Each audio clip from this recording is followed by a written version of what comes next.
আমরা বিশ্বাস করি যে আমরা যতটুকু পরিশ্রম এবং অনুশীলন করতে পেরেছি আপাতত এটা এনাফ। কারণ শিলংয়ের যে হাইট এবং তৈফের যে হাইট, এই দুইটা এলিভেশনে আমরা প্র্যাকটিসটা পেয়েছি, যেটা আমাদের জন্য খুব ইম্পর্টেন্ট ছিল।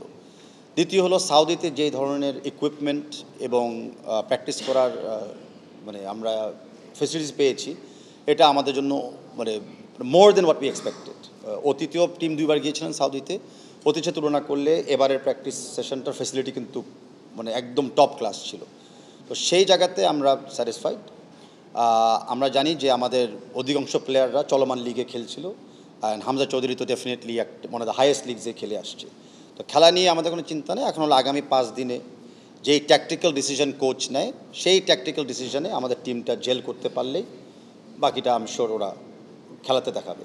আমরা সবসময় একটা ডেফিনেটলি প্রফেশনালিজম অ্যান্ড একটা সিস্টেম আমরা বজায় রাখি। তার ভিতরে ডেফিনেটলি কিছু উইকনেস থাকতেই পারে, যেটা আমরা সবসময় ওপেন টু রেকটিফিকেশন। আমাদের বর্তমানে স্কোয়াডে ছিল 30 জন, তার ভিতরে 29 জন কিন্তু সাউদিতে গিয়েছিলেন। আমরা 29 জনের স্কোয়াড থেকে কার্টেল করে 22 স্কোয়াডে আমরা নেমে এসেছিলাম। তার ভিতরে এবারের জন্য আমাদের একজন প্লেয়ার ফাহমিদুল চান্স পায়নি, বাট ও একটা প্রমিসিং প্লেয়ার। ও ডেফিনেটলি তার এইজও আছে দলকে দেওয়ার মতো। আর আমাদের অনেকগুলি খেলা আছে এই বছরে, ইনক্লুডিং সাফ। সো অতগুলি ম্যাচ যদি আমরা চিন্তা করি, আমাদের কিন্তু মোটামুটি অল 30 জন স্কোয়াডকেই লাগবে কম বেশি, ইনজুরি প্লাস অন্য স্কেজুল মিলিয়ে।